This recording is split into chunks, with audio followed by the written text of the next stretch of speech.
सूबे दीयां प्रमुख सियासी और समाजिक खबरों के इस खास बुलेटिन के बहुत बहुत स्वागत है। मैं हाँ जगदीश संधू। बुलेटिन की शुरुआत करते हैं पटियाला मामले तो। पटियाला मामले को लैके लगातार सूबे दे विच सियासी सरगर्मी है और वक्खो वक्खरियां सियासी पार्टियां के आगुआं वालों लगातार सरकार ते इल्जाम लगाए जा रहे हैं। इस मामले को लैके सरकार का की पक्ष है, हुण तक जांच कित्थे तक पहुंची है, इस मामले दे विच किन्नियां गिरफ्तारियां हुईयां ने ते सरकार किस एंगल तो इस मामले की जांच कर रही है, पुलिस वालों की अपडेट आई है। इस पूरे मामले ते जानते हैं सीनियर पत्रकार सुरिंदर डल्ला जी को की अपडेट ने। डल्ला साहब किवें देखते हो, की है इस मामले दे विच ताज़ा अपडेट? देखो, बीती रात पटियाला दे विच पुलिस वालों कई थां ते सर्च किए जाण दीयां खबरां ने। दबिश दित्ती पुलिस ने कई थां, क्योंकि हले भी कई मुलजम ने जिहड़े वो पुलिस की गिरफ्त तो बाहर ने और पुलिस ने 6 FIR दर्ज किए ने और हाले तक जिहड़ियां जानकारियां ने कई व्यक्ति का गिरफ्तार कर ले। कल शाम तक 3 लोगों के गिरफ्तार किए जाने दी खबरां आ रही सी। उस तो बाद भी हो सकता है पुलिस ने कोई गिरफ्तारी की होवे। ऑफिशियल अनाउंसमेंट का हजे इंतज़ार है और इस पूरे मामले दे विच एक तरीके नाल पुलिस ने मुलजम बनाया है बरजिंदर सिंह परवाना नूं और उहदा इतिहास है, जिहड़ा संखेप इतिहास है वो भी मीडिया दे विच आ रहा है और उहदी जिंदगी दे ਵੱਖ-ਵੱਖ पड़ा ਉਹਦੇ ਤੇ ਉੱਤੇ भी कई केस दर्ज ने।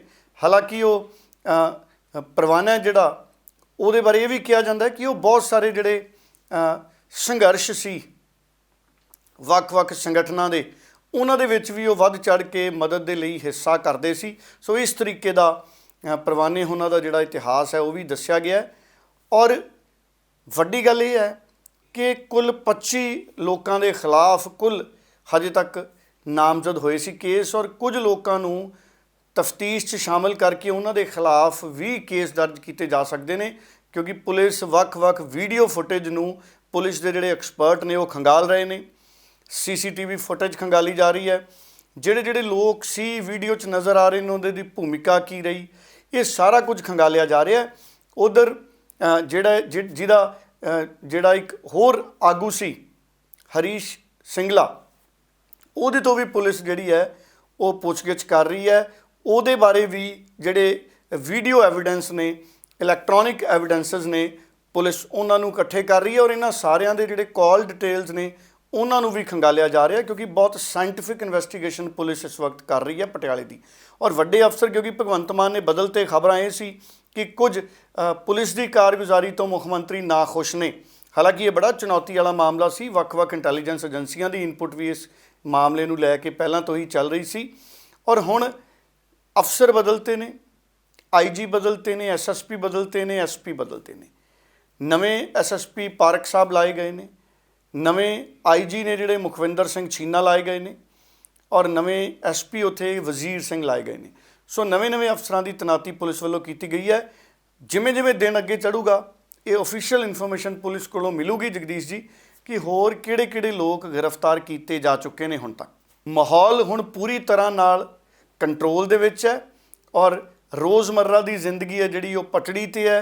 इंटरनेट दीयां सेवावां बहाल कर दित्तियां गईयां ने और कल धारा 144 आस पास के कई जिलों के विच भी लाई गई सी, क्योंकि कल बंद का सद्दा भी सी एक धिर वल्लों और वो भी शांतिपूर्वक नेपरे चढ़िया। जिमनी चोणां नूं लैके हुणे तो ही सियासी माहौल भखण लग पिया है। पंजाब के कुछ सियासी हालातां ते सरकार के फैसलियां कारण सरकार खिलाफ एंटी इनकम्बेंसी देखने को मिल रही है, जिस कारण विरोधी सियासी पार्टियां ने संगरूर का सियासी माहौल भखा दिता है तो हुणे तो ही चोणां की तैयारी शुरू कर दी है। संगरूर के सियासी हालातां ते जिमनी चोणां बारे पार्टियां दीयां तैयारियां बारे ताज़ा अपडेट की है, इस बारे जानते हैं सुरिंदर डल्ला तो। डल्ला साहब, की ने हालात, की है ताज़ा अपडेट संगरूर तो?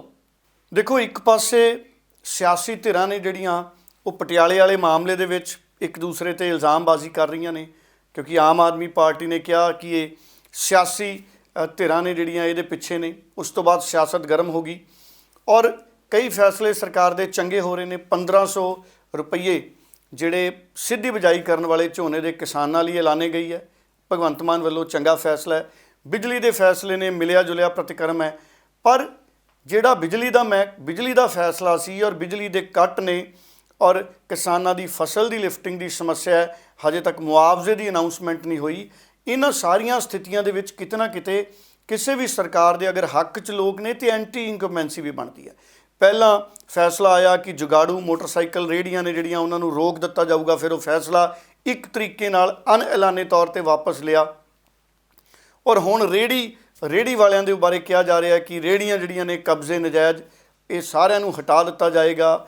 ਰੇਹੜੀਆਂ ਨੂੰ ਹਟਾ, ਨਜਾਇਜ਼ ਕਬਜ਼ੇ ਤਾਂ ਸਮਝ ਆਉਂਦੇ ਨੇ, ਪਰ ਰੇਹੜੀਆਂ ਨੂੰ ਸੜਕਾਂ ਤੋਂ ਹਟਾਉਣ ਦੀ ਜਿਹੜੀ ਗੱਲ ਹੈ ਉਹਨੂੰ ਲੈ ਕੇ ਇੱਕ ਵੱਡਾ ਤਬਕਾ ਨਾਰਾਜ਼ ਹੈ ਕਿ ਸਾਡਾ ਰੁਜ਼ਗਾਰ ਖਤਮ ਹੋਏਗਾ। ਸੋ ਕਿਤੇ ਨਾ ਕਿਤੇ ਸਰਕਾਰ ਦੇ ਖਿਲਾਫ ਐਂਟੀ ਇਨਕੰਬੈਂਸੀ ਬਣ ਰਹੀ ਹੈ। ਹਾਲਾਂਕਿ ਭਗਵੰਤ ਮਾਨ ਦਾ ਆਪਣਾ ਜ਼ਿਲ੍ਹਾ ਹੈ ਸੰਗਰੂਰ ਔਰ ਭਗਵੰਤ ਮਾਨ ਪਸੰਦੀਦਾ ਮੁੱਖ ਮੰਤਰੀ ਨੇ ਲੋਕਾਂ ਦੇ, ਪਰ ਇਸ ਦੇ ਬਾਵਜੂਦ ਵੀ ਚੁਣੌਤੀ ਵੱਡੀ ਬਣ ਸਕਦੀ ਹੈ। ਸੰਗਰੂਰ ਜ਼ਿਮਨੀ ਚੋਣ ਦੀ ਸਤੰਬਰ 'ਚ ਹੋਣ ਦੀ ਸੰਭਾਵਨਾ ਹੈ ਔਰ ਬੀਜੇਪੀ ਦੇ ਵੱਡੇ ਲੀਡਰਾਂ ਨੇ ਹੁਣੇ ਬਰਨਾਲੇ 'ਚ ਡੇਰਾ ਲਾ ਲਿਆ, ਸੰਗਰੂਰ 'ਚ ਡੇਰਾ ਲਾ ਲਿਆ ਔਰ ਬੀਜੇਪੀ ਨੂੰ ਇੰਝ ਲੱਗਦਾ ਹੈ ਕਿ ਅਸੀਂ ਇਸ ਵਾਰੇ ਸੀਟ ਜਿੱਤਾਂਗੇ। ਹਾਲਾਂਕਿ ਸਿਮਰਨਜੀਤ ਸਿੰਘ ਮਾਨ ਹੋਣੀ ਸਰਗਰਮ ਨੇ, ਉਹਨਾਂ ਦਾ ਧੜਾ ਵੀ ਸਰਗਰਮ ਹੈ, ਅਕਾਲੀ ਦਲ ਸਰਗਰਮ ਹੈ, ਨਵਜੋਤ ਸਿੰਘ ਸਿੱਧੂ ਵੀ ਸੰਗਰੂਰ 'ਚ ਸਰਗਰਮ ਹੈ, ਰਾਜਾ ਵੜਿੰਗ ਕਾਂਗਰਸੀ ਵੀ ਸੰਗਰੂਰ 'ਚ ਸਰਗਰਮ ਨੇ। ਬਾਕੀ ਜ਼ਿਮਨੀ ਚੋਣ ਨੂੰ ਲੈ ਕੇ ਅਕਾਲੀ ਦਲ, ਉਹਨਾਂ ਦੇ ਲੀਡਰਾਂ ਦੀ ਵੀ ਸਰਗਰਮੀ ਹੈ ਔਰ ਜਿਵੇਂ ਬਿਆਨ ਦਿੱਤਾ ਬੀਜੇਪੀ ਨੇ ਕਿ ਅਸੀਂ ਇਕੱਲੇ ਚੋਣ ਲੜਾਂਗੇ, ਨਾ ਕੈਪਟਨ ਅਮਰਿੰਦਰ ਨਾਲ, ਨਾ ਢੀਂਡਸਾ ਪਰਿਵਾਰ ਦੇ ਨਾਲ, ਹਜੇ ਤੱਕ ਜਿਹੜੇ ਸੰਕੇਤ ਸੂਬੇ ਦੀ ਬੀਜੇਪੀ ਦੇ ਆਏ ਨੇ। ਇਸ ਤੋਂ ਬਾਅਦ ਸਥਿਤੀਆਂ ਬੜੀਆਂ ਦਿਲਚਸਪ ਬਣਦੀਆਂ ਨੇ ਔਰ ਭਗਵੰਤ ਮਾਨ ਦੀ ਸਰਕਾਰ ਅਗਰ ਸਤੰਬਰ ਤੱਕ ਵੱਡੇ ਵਾਅਦੇ ਪੂਰੇ ਨਹੀਂ ਕਰਦੀ ਤੇ ਬੜੀ ਫਸਵੀਂ ਟੱਕਰ ਉੱਥੇ ਹੋ ਸਕਦੀ ਹੈ ਔਰ ਬੀਜੇਪੀ ਆਪਣੇ ਦਮ ਤੇ ਚੋਣਾਂ ਚਾਹੂਗੀ।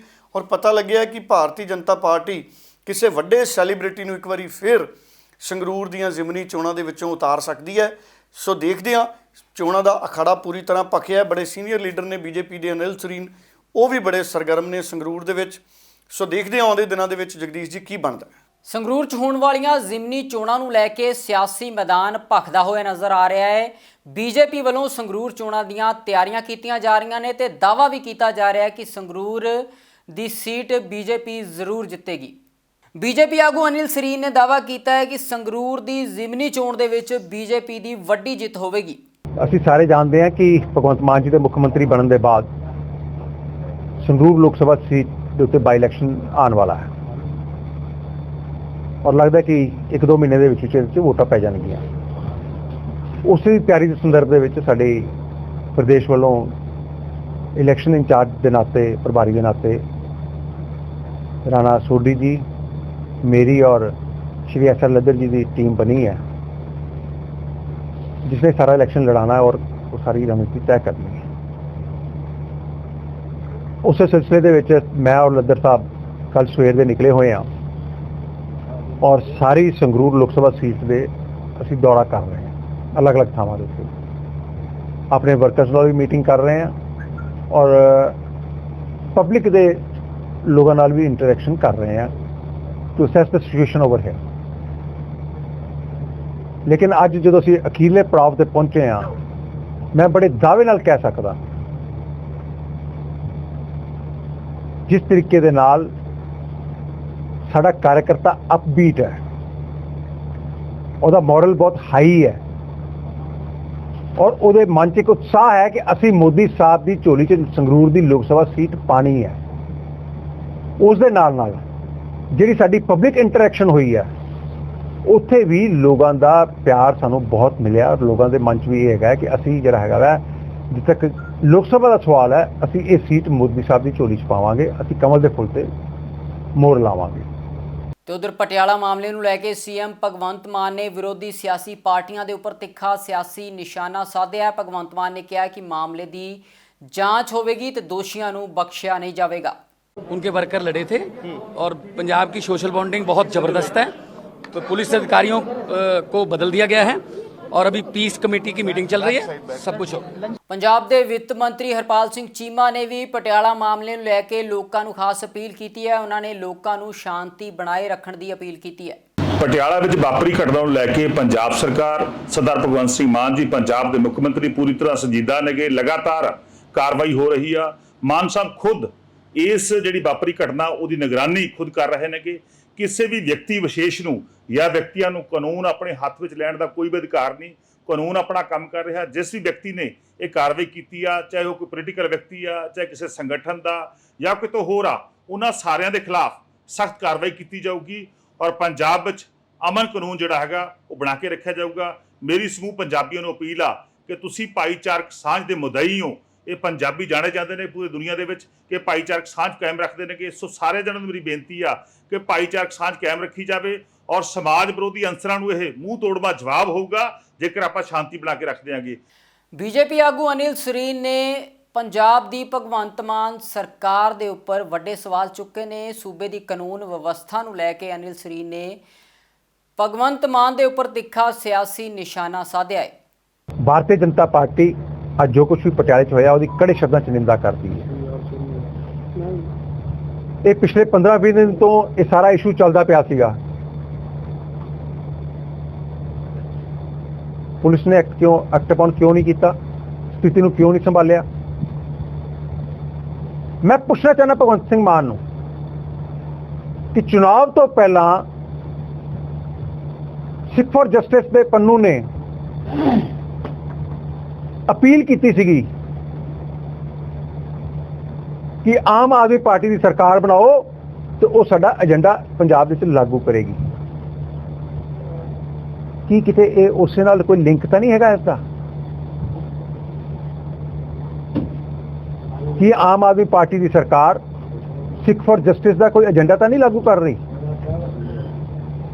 ਅੱਜ ਪੰਜਾਬੀ ਇਸ ਚੀਜ਼ ਦਾ ਪ੍ਰਸ਼ਨ ਪੁੱਛਦੇ ਨੇ। ਅੱਜ ਸਾਰਾ ਪੰਜਾਬ ਜਿਹੜਾ ਹੈਗਾ ਚਿੰਤਿਤ ਹੈਗਾ ਕਿਉਂਕਿ ਅਸੀਂ ਕਾਲਾ ਦੌਰ ਆਪਣੇ ਪਿੰਡਾਂ ਤੇ ਹਟਾਇਆ, ਅੱਤਵਾਦ ਨੂੰ ਝੇਲਿਆ ਔਰ ਕੋਈ ਵੀ ਪੰਜਾਬੀ ਇਹ ਨਹੀਂ ਚਾਹੇਗਾ ਕਿ ਇਹ ਕਾਲਾ ਦੌਰ ਦੁਆਰਾ ਆਵੇ। ਪੰਜਾਬ ਭਾਈਚਾਰਕ ਸਾਂਝ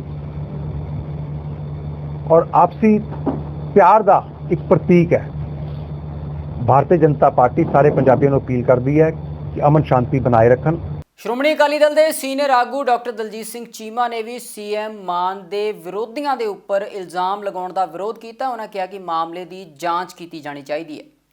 ਬਹੁਤ ਅਫਸੋਸ ਹੈ ਕਿ ਕੱਲ ਪਟਿਆਲੇ ਦੀਆਂ ਘਟਨਾਵਾਂ ਦੀ ਉੱਚ ਪੱਧਰੀ ਜੁਡੀਸ਼ੀਅਲ ਜਾਂਚ ਕਰਾਉਣ ਦੀ ਬਜਾਏ ਮੁੱਖ ਮੰਤਰੀ ਸਾਹਿਬ ਨੇ ਇਹਦਾ ਜਿਹੜਾ ਬਲੇਮ ਹੈ ਉਹ ਪੰਜਾਬ ਦੀਆਂ ਵਿਰੋਧੀ ਪਾਰਟੀਆਂ ਨੂੰ ਦੇ ਦਿੱਤਾ। ਮੈਂ ਹੈਰਾਨ ਹਾਂ ਕਿ ਜਿਹੜਾ ਬਿਆਨ ਅੱਜ ਮੁੱਖ ਮੰਤਰੀ ਸਾਹਿਬ ਨੇ ਦਿੱਲੀ ਦੇ ਵਿੱਚ ਅਕਾਲੀ ਦਲ ਦੇ ਤੇ ਬੀਜੇਪੀ ਦੇ ਖਿਲਾਫ ਦਿੱਤਾ, ਅਕਾਲੀ ਦਲ ਮਾਨ ਦੇ ਖਿਲਾਫ ਦਿੱਤਾ, ਕੱਲ ਇਹੀ ਲਾਈਨ ਜਿਹੜੀ ਹੈ ਆਮ ਆਦਮੀ ਪਾਰਟੀ ਦੇ ਜਿਹੜੇ ਕੇਜਰੀਵਾਲ ਦੇ ਸੱਜੇ ਹੱਥ ਹੈ ਰਾਘਵ ਚੱਡਾ ਉਹਨਾਂ ਵੱਲੋਂ ਦਿੱਤਾ ਗਿਆ ਸੀ ਕਿ ਇਹ ਜਿਹੜੀ ਲੜਾਈ ਹੈ ਇਹ ਦੋ ਪਾਰਟੀਆਂ ਦੀ ਲੜਾਈ ਹੈ। ਮੈਨੂੰ ਅਫਸੋਸ ਇਸ ਗੱਲ ਦਾ ਹੈ ਕਿ ਇਹਦੀ ਜਾਂਚ ਕਰਾਉਣ ਦੀ ਬਜਾਏ ਮੁੱਖ ਮੰਤਰੀ ਸਾਹਿਬ ਨੇ ਜੋ ਦਿੱਲੀ ਵਾਲਿਆਂ ਨੇ ਉਹਨਾਂ ਨੂੰ ਕੰਨ ਦੇ ਵਿੱਚ ਪਾਇਆ ਉਹਨੂੰ ਥੱਲੇ ਕਹਿਣਾ ਸ਼ੁਰੂ ਕਹਿ ਦਿੱਤਾ। ਇਨਸਾਫ ਕੌਣ ਕਰੇਗਾ? ਜੇ ਸਰਕਾਰ ਇਸ ਤਰੀਕੇ ਹਰ ਗੱਲ ਦਿੱਲੀ ਵਾਲਿਆਂ ਦੇ ਕਹਿਣ ਦੇ ਉੱਤੇ ਵਿਰੋਧੀ ਪਾਰਟੀ ਨੂੰ ਬਦਨਾਮ ਕਰਨ ਵਾਸਤੇ ਕਹੇਗੀ ਤੇ ਫਿਰ ਜਾਂਚ ਅਸਲੀ ਕੌਣ ਕਰੇਗਾ? ਬਹੁਤ ਦੁੱਖ ਹੋਇਆ ਇੱਕ ਜ਼ਿੰਮੇਵਾਰ ਪੋਜੀਸ਼ਨ ਦੇ ਉੱਤੇ ਮੁੱਖ ਮੰਤਰੀ ਸਾਹਿਬ ਦਾ ਇਹ ਹਾਸੋਹੀਣਾ ਬਿਆਨ ਦੇਖ ਕੇ ਕਿ ਇਹ ਵਿਰੋਧੀ ਪਾਰਟੀ ਨੇ ਕਰਾਇਆ, ਫਿਰ ਜਾਂਚ ਦੀ ਤਾਂ ਲੋੜ ਨਹੀਂ ਰਹੀ। ਤੇ ਝੋਨੇ ਦੀ ਸਿੱਧੀ ਬਿਜਾਈ ਕਰਨ ਵਾਲੇ ਕਿਸਾਨਾਂ ਦੇ ਲਈ ਖੁਸ਼ਖਬਰੀ ਹੈ। ਪੰਜਾਬ ਸਰਕਾਰ ਵੱਲੋਂ ਝੋਨੇ ਦੀ ਸਿੱਧੀ ਬਿਜਾਈ ਕਰਨ ਵਾਲੇ ਕਿਸਾਨਾਂ ਨੂੰ 1500 ਰੁਪਏ ਪ੍ਰਤੀ ਏਕੜ ਦੇ ਹਿਸਾਬ ਨਾਲ ਮਾਲੀ ਇਮਦਾਦ ਦਿੱਤੀ ਜਾਵੇਗੀ। ਸੀਐਮ ਭਗਵੰਤ ਮਾਨ ਨੇ ਖੁਦ ਇਸ ਗੱਲ ਦਾ ਐਲਾਨ ਕੀਤਾ ਹੈ। ਕਿਸਾਨ ਵੀਰੋ, ਤੁਹਾਨੂੰ ਪਤਾ ਹੀ ਹੈ ਕਿ ਝੋਨੇ ਦੀ ਬਿਜਾਈ ਦਾ ਟਾਈਮ ਜਿਹੜਾ ਨੇੜੇ ਆ ਰਿਹਾ ਹੈ ਤੇ ਇਹ ਵੀ ਪਤਾ ਹੈ ਕਿ ਝੋਨੇ ਕਰਕੇ ਸਾਡੇ ਧਰਤੀ ਦੇ ਪਾਣੀ ਦਾ ਪੱਧਰ ਜਿਹੜਾ ਹੈ ਉਹ ਬਹੁਤ ਥੱਲੇ ਜਾ ਚੁੱਕਿਆ, ਬਹੁਤ ਡੂੰਘਾ ਜਾ ਚੁੱਕਿਆ। ਰੈੱਡ ਜ਼ੋਨ 'ਚ ਕਈ ਜ਼ਿਲ੍ਹੇ ਆ ਚੁੱਕੇ ਨੇ। ਖੇਤੀ ਦੇ ਸਪੈਸ਼ਲਿਸਟਾਂ ਨੇ ਬਿਜਾਈ ਦੇ 2-3 ਨਵੇਂ ਤਰੀਕੇ ਕੱਢੇ ਨੇ। ਜੇ ਆਪਾਂ ਕੱਦੂ ਨਾ ਕਰਕੇ, ਜਿਹਦੇ 'ਚ ਪਾਣੀ ਬਹੁਤ ਜ਼ਿਆਦਾ ਲੱਗਦਾ ਹੈ, ਸਿੱਧੀ ਬਿਜਾਈ ਕਰਾਂਗੇ ਜਿਹਦੇ ਵਿੱਚ ਪਹਿਲਾਂ ਰੌਣੀ ਕਰਕੇ ਉਸ ਤੋਂ ਬਾਅਦ ਜਦੋਂ ਵੱਤ ਆ ਗਈ ਜ਼ਮੀਨ ਤਾਂ ਉਹਨੂੰ ਵਾਹ ਕੇ ਤੇ ਸੁਹਾਗਾ ਮਾਰ ਕੇ ਉਸ ਤੋਂ ਬਾਅਦ ਸਿੱਧੀ ਬਿਜਾਈ ਕਰ ਸਕਦੇ ਹੋ। ਆਪਣੇ ਦੋਸਤਾਂ ਮਿੱਤਰਾਂ ਨੂੰ ਵੀ, ਆਪਣੇ ਰਿਸ਼ਤੇਦਾਰਾਂ ਨੂੰ ਵੀ ਸਿੱਧੀ ਬਿਜਾਈ ਵਾਲੀ ਫਸਲ ਜਿਹੜੀ ਹੈ ਉਹਦੇ ਵੱਲ ਪ੍ਰੇਰਿਤ ਕਰੋ। ਜਿਹੜਾ ਫੈਸਲਾ ਵੱਡਾ ਪੰਜਾਬ ਸਰਕਾਰ ਵੱਲੋਂ ਇਹ ਹੈ ਕਿ ਜਿਹੜਾ ਕਿਸਾਨ ਆਪਣੇ ਖੇਤ ਦੇ ਵਿੱਚ ਸਿੱਧੀ ਬਿਜਾਈ ਨਾਲ ਝੋਨਾ ਲਾਊਗਾ ਉਹਨੂੰ 1500 ਰੁਪਈਆ ਪਰ ਏਕੜ ਸਹਾਇਤਾ ਦਿੱਤੀ ਜਾਊਗੀ। ਮੈਂ ਇੱਕ ਵਾਰੀ ਫੇਰ ਦੱਸ ਦਿੰਦਾ ਕਿ ਜਿਹੜੇ ਕਿਸਾਨ ਝੋਨੇ ਦੀ ਫਸਲ ਸਿੱਧੀ ਬਿਜਾਈ ਰਾਹੀਂ ਕਰਨਗੇ ਉਹਨਾਂ ਨੂੰ 1500 ਰੁਪਈਆ ਪਰ ਏਕੜ, 1 ਏਕੜ ਦਾ 1500 ਰੁਪਈਆ ਵਿੱਤੀ ਸਹਾਇਤਾ ਦਿੱਤੀ ਜਾਊਗੀ। ਪਟਿਆਲਾ ਮਾਮਲੇ ਤੋਂ ਬਾਅਦ ਸੂਬੇ ਭਰ ਦੇ ਵਿੱਚ ਪੁਲਿਸ ਚੌਕਸ ਦਿਖਾਈ ਦੇ ਰਹੀ ਹੈ। ਪੁਲਿਸ ਵੱਲੋਂ ਸੁਰੱਖਿਆ ਦੇ ਸਖਤ ਇੰਤਜ਼ਾਮ ਕੀਤੇ ਗਏ ਨੇ।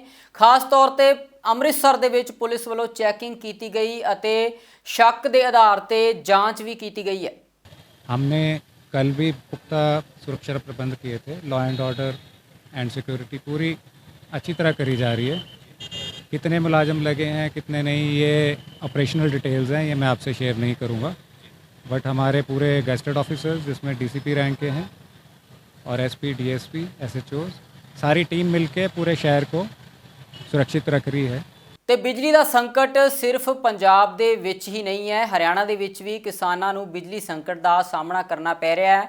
ਹਰਿਆਣਾ ਵਿੱਚ ਕਾਂਗਰਸ ਦੇ ਆਗੂ ਦੀਪਿੰਦਰ ਹੁੱਡਾ ਦਾ ਬਿਆਨ ਸਾਹਮਣੇ ਆਇਆ। ਉਹਨਾਂ ਕਿਹਾ ਹੈ ਕਿ ਬਿਜਲੀ ਸੰਕਟ ਦੇ ਲਈ बीजेपी ਦੀ ਸਰਕਾਰ ਜ਼ਿੰਮੇਵਾਰ है। 4033 मेगावाट बिजली का जो हमारे को उपलब्धता 2005 से पहले 5 में थी, 9 साल की कांग्रेस पार्टी की हुड्डा सरकार के दौरान उस 4000 को बढ़ाकर 12000 मेगावाट तक बिजली उपलब्धता हरियाणा के अंदर, जिसमें 4 थर्मल के कारखाने लगाए गए। ये मैं तस्वीरें दिखाना चाहता हूँ। भाजपा इसको, इन तस्वीरों को भाजपा सरकार या तो मना करे कि ये तस्वीरें गलत हैं। 4 हमने थर्मल कारखाने लगाए, झाड़ली में, खानपुर में, झज्जर ज़िले में, खेदड़ में, हिसार ज़िले में, यमुनानगर में और फतेहाबाद में परमाणु का कारखाना लगाया। 4 थर्मल का और 1 परमाणु कारखाना फतेहाबाद। यही नहीं, बिजली के लॉन्ग टर्म सॉल्यूशन के लिए सबसे सस्ता समझौता किया एक ऐसे प्राइवेट बिजली के उत्पादक के साथ 25 साल तक का समझौता किया गया। आज इन 8 सालों में या तो भाजपा हमारी इन तस्वीरों को झुटलाए कि बिजली के कारखाने हुड्डा सरकार में बनाए गए थे कि नहीं बनाए गए थे, जिसके आधार पर बिजली सरप्लस स्टेट हो गया था हरियाणा, या भाजपा एक तस्वीर दिखा दे कि कहीं बिजली का कोई कारखाना, कोई यूनिट, इन कारखानों में भी यूनिट का कोई फाउंडेशन स्टोन मौजूदा मुख्यमंत्री ने या केंद्र सरकार के माध्यम से इस सरकार ने रखने का काम किया हो। ਹਰਿਆਣਾ ਦੇ ਸੀਐਮ ਮਨੋਹਰ ਲਾਲ ਖੱਟਰ ਦਾ ਅਹਿਮ ਬਿਆਨ ਸਾਹਮਣੇ ਆਇਆ, ਜਿਸ ਦੇ ਵਿੱਚ ਉਹਨਾਂ ਨਿਆਇਕ ਪ੍ਰਕਿਰਿਆ ਨੂੰ ਸਥਾਨਕ ਭਾਸ਼ਾਵਾਂ ਦੇ ਵਿੱਚ ਚਲਾਉਣ ਦੀ ਹਮਾਇਤ ਕੀਤੀ ਹੈ।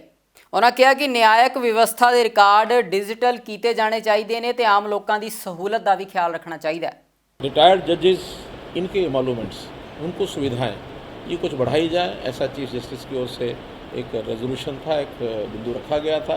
उस पर हर स्टेट के अलग अलग ये पेंशन तो एक ही होती है, लेकिन पेंशन के अलावा जो सुविधाएं होती हैं वो स्टेट स्पेसिफिक होती हैं। उसमें उनकी ओर से था कि कुछ सुविधाएं बढ़ाई जाएं, वो हर स्टेट अपने अपने तरीके से चीफ जस्टिस के साथ बैठ करके और वो निर्णय करेंगे। एक इंफ्रास्ट्रक्चर अथॉरिटी ये बनाई जाए। ये चीफ जस्टिस ने बहुत महीनों पहले लॉ मिनिस्ट्री को एक पत्र लिखा था और वो सर्कुलेट हुआ है। उसका भी मोटे रूप से रेजोल्यूशन पास हो गया, फाइनल हो गया कि जिसके अंदर चीफ जस्टिस हाई कोर्ट के होंगे, मुख्यमंत्री भी होंगे, और एक इंफ्रास्ट्रक्चर को कैसे और मजबूती से आगे बढ़ाया जाए, उसका विस्तार किया जाए।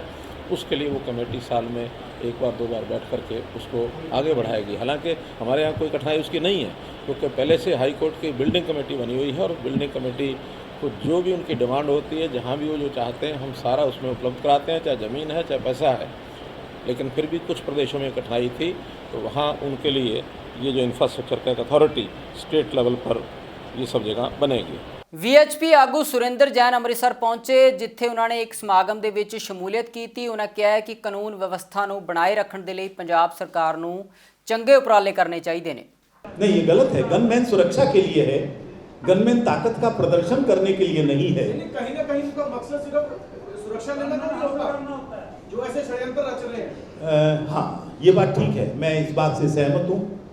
जिनसे समाज को खतरा है, जिनसे समाज को सुरक्षा चाहिए, उनको सुरक्षा की क्या जरूरत है।